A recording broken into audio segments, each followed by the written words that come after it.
Do you sleep with any man that comes your way, or do you select certain men to come your way to have sex with you? No, I don't. Just like I don't sleep with any woman that comes my way because That's biology, because It's your biology. biology is allowing you to select it's certain things that you want to sleep with. Because if there was no biology, you just sleep with anybody.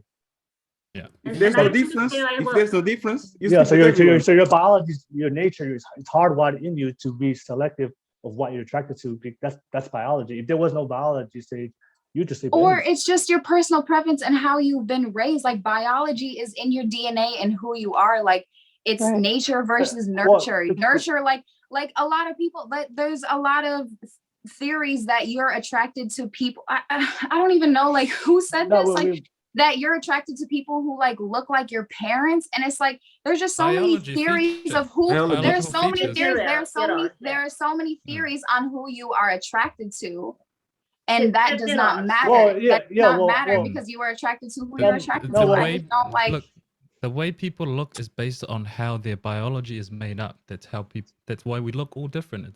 It's the instruction Yes, within and our I DNA. understand That's why that. you're attracted to certain people. Then, It especially look reverting like back you. to what you said about Look like you, or about look your like your parents. parents. That's a Yeah. biological feature. Yeah, and I can we- definitely get that, but I don't know how. No, I agree with Sage on things like there's so many different theories, and the prominent one is like most of us are subconsciously attracted to people who have the same traits as our parents in the opposite sex. Subconscious is your brain. It's biology. Right. Like, No, I'm not why are we talking. trying No, to differ from no. biology? My topic is not biology. I'm not talking biology. Yeah, I'm just going off subconscious by. bias is your brain. Subconscious is biology. No. Okay, but Attraction is we can't biology. speak over each other like this. She was it's saying something. She was saying neurotransmitters, something. right? She was saying something, and I No, would like no, to No, let her finish okay, her thought. no, we're good. Okay, let Go me ahead. wrap it up. Well, You're okay. taking me off my topic, Taniela. If you let me finish my thought, you would know where I was going with that. I was going somewhere else with what Sage was saying. I was not focusing on the biology part. It would have gone somewhere else. But circling, I'm just going to drop that topic. Circling back to your question, Will, consider me old-fashioned or whatever, but that something like the question that you asked me, do I sleep with every man? There's a huge cultural taboo for me, even to have a conversation on such topics, and it's a mental block. Believe me, sleeping with people is sleeping with men I find attractive. It's just not even on my checklist. I need to figure out if there's some potential with somebody for future before I would get to that stage. So maybe that's why a lot of people just fall through so many layers before I want to get to that point with anybody. So that's what I was trying to say, that we all are so different. Even though I live in 2021, Sage lives in 2021, so does William. We all are so different in our approach towards attraction, towards the partners, towards the people we are attracted to. So my problem is that we are going off topic here. There's so many different things going on. Now we're talking about theories on what we're attracted to. Then we're talking about the cultural aspects. Then we're talking about the man providing in what society. Then we're talking about, oh, would you like to work during a pregnancy or not?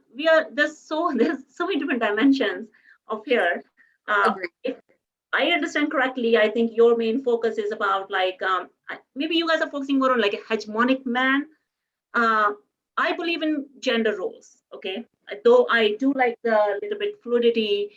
I have seen my dad doing the household work, helping, despite having a maid, he would help, at home.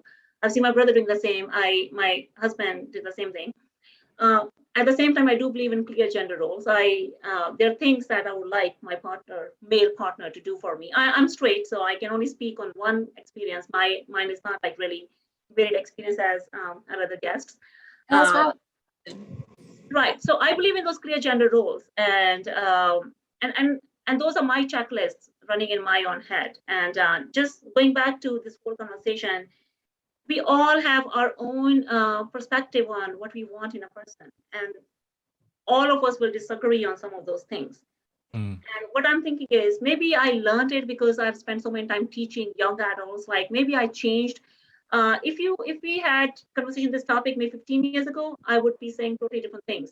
But after a PhD and a dissertation and working with children on spectrum and so many adults, diverse populations, refugees, immigrants, you name it, I have learned one thing, that I am not the same old-fashioned, narrow-minded person in many ways. I accept perspective. So Daniela, what may work for you in your relationship may not work for me because my partner is not on the same wavelength as you are. I could be on the same wavelength, same domain, in the I'll same just add domain. on. I'm not gonna disrupt you. Just to add on, the reason why I have the opinions that I have is because I'm a project manager in construction, which is the majority of men currently in New Zealand occupy that space. Not only that, my level network also expand into healthcare and manufacturer. So I get to deal with a lot of men who are going through relationship issues based on what these discussions that we have. It's not just my opinion. It's men that are depressed, men considering suicide. And part of my strategy and management is to deal with these men in the sense that I deal with the humanity versus performance.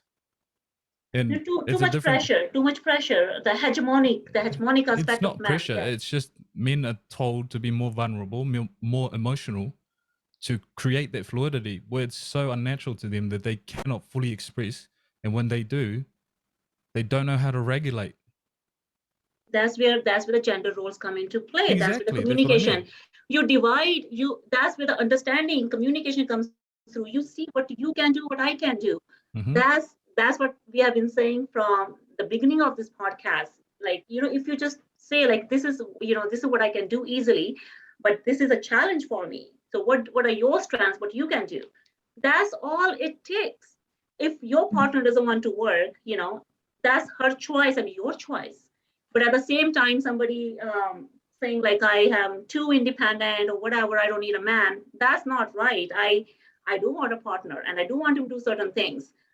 But was I always like this? No, my experiences made me like this. I learned, which is fine. I am in a really good place. But we just can't judge others without knowing them based on what they do or how they project themselves. I don't know the real you, Taniela, or Claudio, or Will.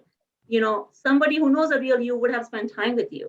In the same way, you may see me as an independent woman, and when I said men get insecure, that is because that is my own experience. I collected my own data over the years. As a single mother, I collected my own data. They see somebody who can provide for herself. They see somebody who's not desperate to be with somebody, right? And that can be an insecurity. When I say insecurity, if you look at the traits of insecurity, like smothering a woman with like love or whatever, trying to get her attention, these can be traits of insecurity because you don't have enough confidence in you that who you truly are. Like, I would like that without you doing this extra stuff for me. Does that make sense?